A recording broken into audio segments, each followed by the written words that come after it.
Government model higher secondary സ്കൂളാണ് കേട്ടോ വേങ്ങരത്ത്. ഈ സ്കൂൾക്ക് വരുന്ന വഴിയാണിത് സുഹൃത്തുക്കളെ.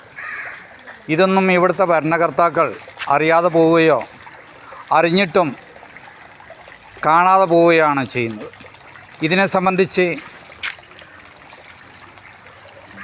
പൊതുപ്രവർത്തകനായ ഞാൻ, APO അബൂബക്കറായ ഞാൻ ബാലാവകാശ കമ്മീഷൻ്റെ ശ്രദ്ധയിൽ കൊണ്ടുവരികയും എന്നാൽ ബന്ധപ്പെട്ട ഈ സ്കൂളിൻ്റെ ഉത്തരവാദിത്തപ്പെട്ട ഭരണകർത്താക്കൾ പറഞ്ഞത് ഉടൻ ഇതിന് പരിഹാരം കാണും, ഫണ്ട് വെക്കുമെന്നാണ്.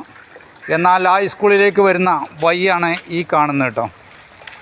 പരിസരവാസികൾക്കും മറ്റും ഉള്ള ബുദ്ധിമുട്ടാണ് അവർ പറയുന്നത് അല്ലേ? വേറെ ഇങ്ങോട്ട് വരാനോ?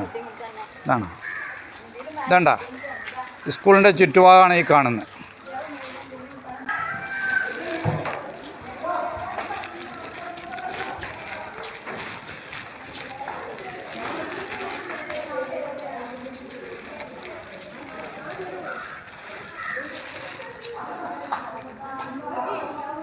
ഈ സ്കൂൾ ഗ്രൗണ്ടാണ് ഈ കാണുന്നത്.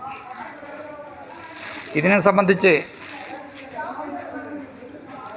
ഇതിൻ്റെ എല്ലാ പണിയും പൂർത്തീകരിക്കും, ഉടൻ പരിഹാരം കാണുമെന്നാണ് ബാലാവകാശ കമ്മീഷനിൽ നിന്നും എനിക്ക് കിട്ടിയ വിവരം. എന്നാൽ ഇന്ന് വന്ന് നോക്കിയപ്പോൾ ഒരു സ്കൂൾ ഗ്രൗണ്ടിൻ്റെ അവസ്ഥ കണ്ട് അന്തം വിട്ടിരിക്കുകയാണ് ഞാൻ.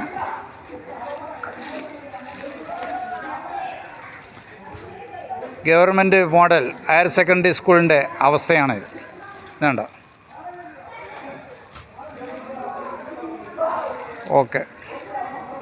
ബന്ധപ്പെട്ട ഭരണകർത്താക്കൾ ആവശ്യമില്ലാതെ ജനപ്രതിനിധികൾ ഫോട്ടോ എടുക്കാനും സെൽഫി എടുക്കാനും അനവധി സ്ഥലത്ത് ഓടിയെത്തുമ്പോൾ എന്തുകൊണ്ട് വേങ്ങര പഞ്ചായത്ത് പ്രസിഡൻറ്റോ ബ്ലോക്ക് പ്രസിഡൻറ്റോ ജില്ലാ പഞ്ചായത്തിൻ്റെ മെമ്പർമാരോ പ്രസിഡൻറ്റോ ഈ സ്കൂളിൻ്റെ അവസ്ഥ ബന്ധപ്പെട്ട അധികാരികളുടെ ശ്രദ്ധയിൽ കൊണ്ടുവരാതെ പോകുന്നത്? ചോദിച്ചു പോവുകയാണ്. ഇതിനൊരു പരിഹാരം കാണണ്ടേ? ഏത് കാലമാണ് ഇതിനൊരു പരിഹാരം കാണുക? ആരെയാണ് അറിയിക്കേണ്ടത്?